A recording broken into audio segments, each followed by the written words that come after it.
Axşamınız xeyir olsun, əziz uşaqlar. 1 iyun Uşaqların Beynəlxalq Müdafiəsi Günü münasibətilə hər birinizi ürəkdən təbrik edirəm. Bugün bayramdır, uşaqların bayramı. Bizi ürəkdən təbrik eləsin hamı. Bugün bayramdır, uşaqların bayramı.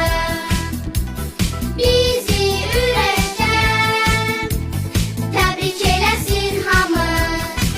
Uşaqlıq illəri bir vaxt necə gözəldir.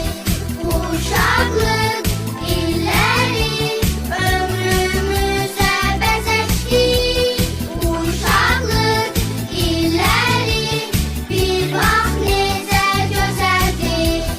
Uşaqlıq illəri ömrümüzə